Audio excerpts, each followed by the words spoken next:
Hi, I'm Max Smith, also known as Thomas Miller, and in this week's episode, two hot topics I'll be talking about is Julian Assange and workers being forced to work under extreme weather conditions. So let's talk about that.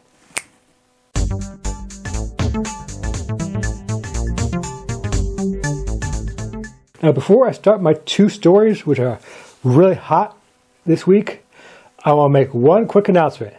This will be my last episode until next year. That's right, I'm taking the rest of this year off. But don't worry, I'll be back again in 2022 to bring you the hot button issues that are really out there and crazy about what's happening to people and things you should be concerned about that matter to you, as well as reporting and highlighting on stories that are underreported or not reported on at all by some media.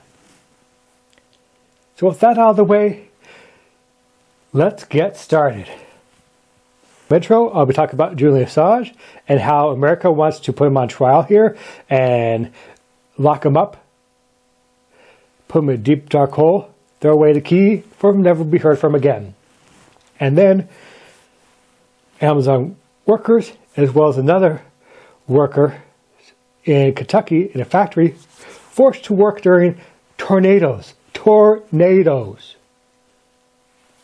Crazy, huh?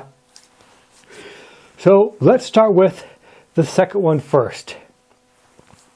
Workers being forced to work during a tornado. Now, as you all know by now, in Kentucky, Tennessee,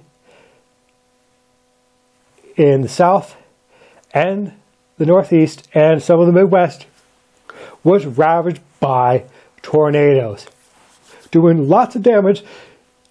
The one being hit the most is Kentucky, where there was a factory where workers were still working even though the winds were raging on, tornadoes were all around them.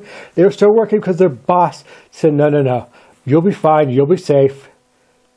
He literally said, when they reached out for a comment, oh yeah, there'll be, that's why I just sent my workers home, because they were safer at the job than being sent home.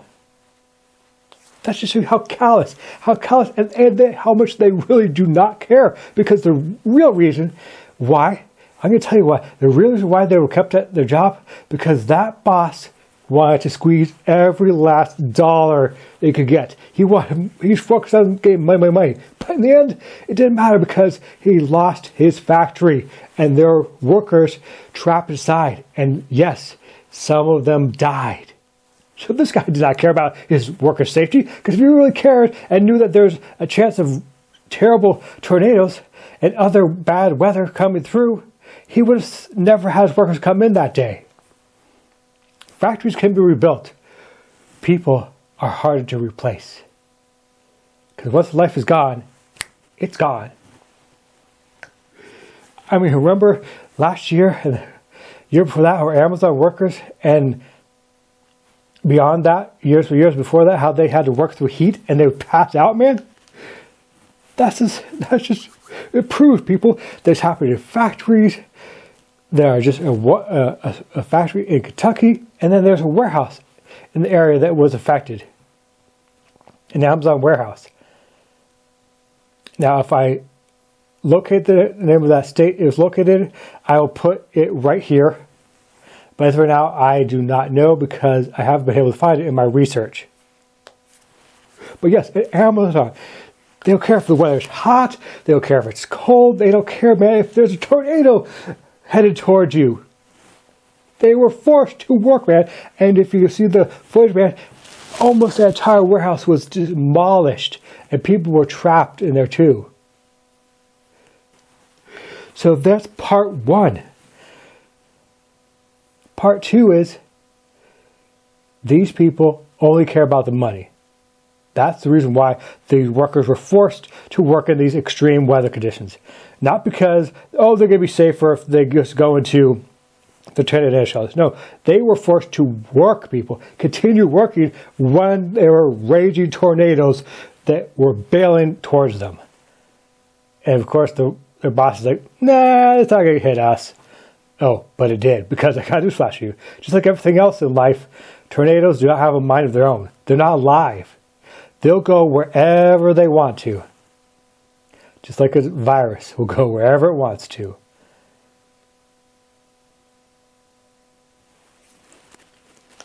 So there's the why. There's what they had to go through. That I just told you the why. And now how can we fight against this? By saying no more. We have to take them on, because these bullies, that's what they are.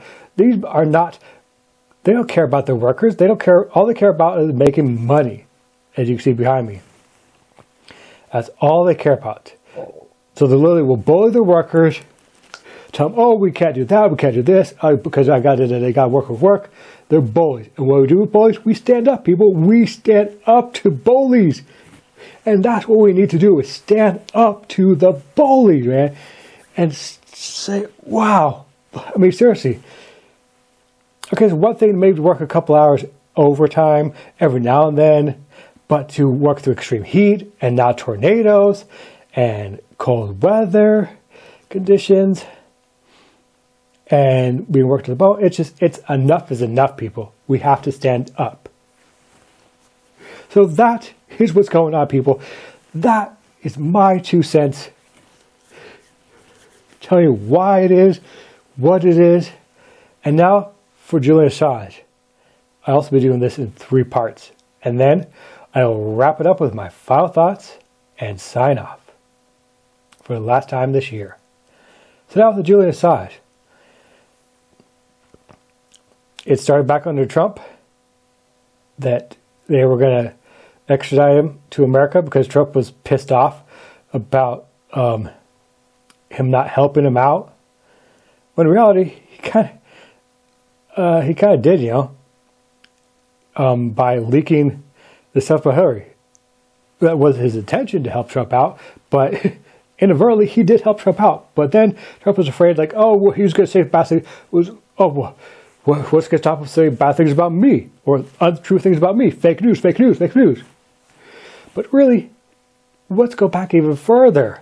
They actually wanted to extradite him back under the Bush era because he leaked stuff out about Bush on WikiLeaks, and Bush did like that. But that's towards the end of his presidency.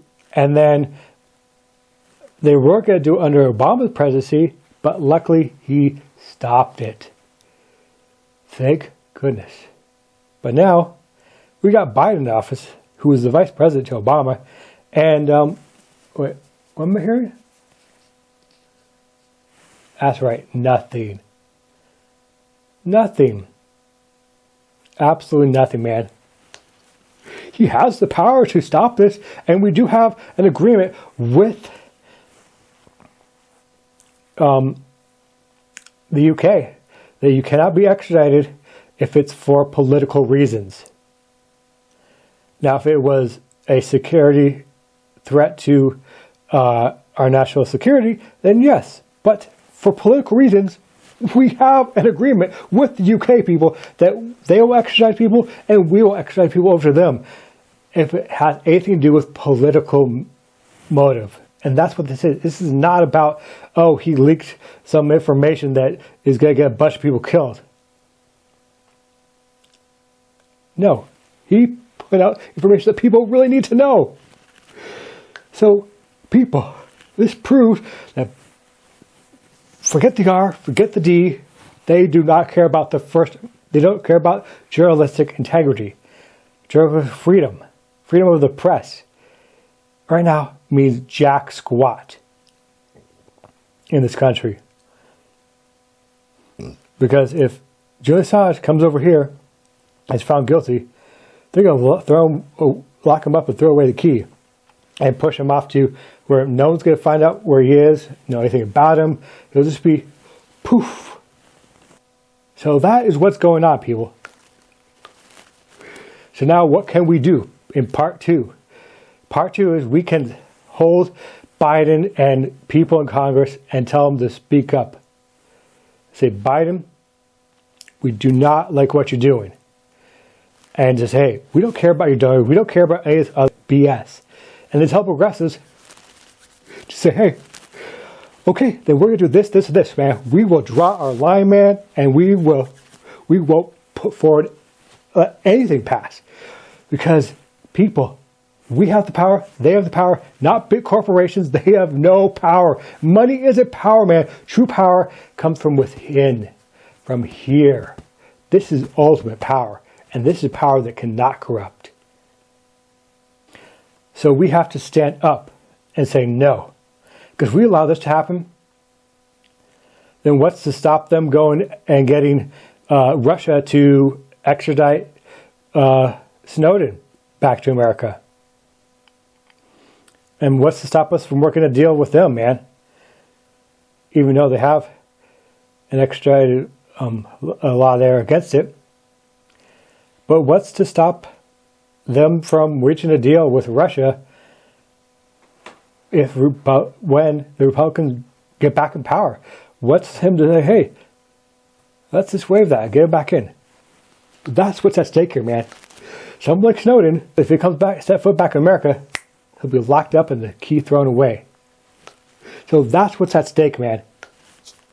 Is our freedom is at stake here, people. If we speak up against the government and this happens, it's game over, man.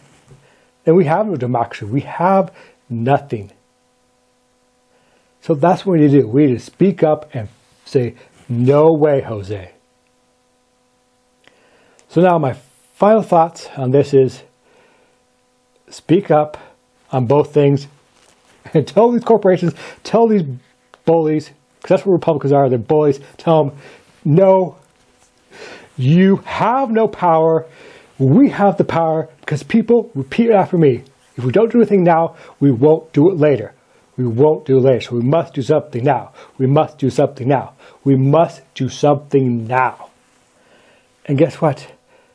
Every time you say that, oh, I'll do my part tomorrow, or I'll let someone else do it, I guarantee you that somebody else is saying the exact same thing. So that's why we all need to get that thought out of our heads and actually stand up and do something.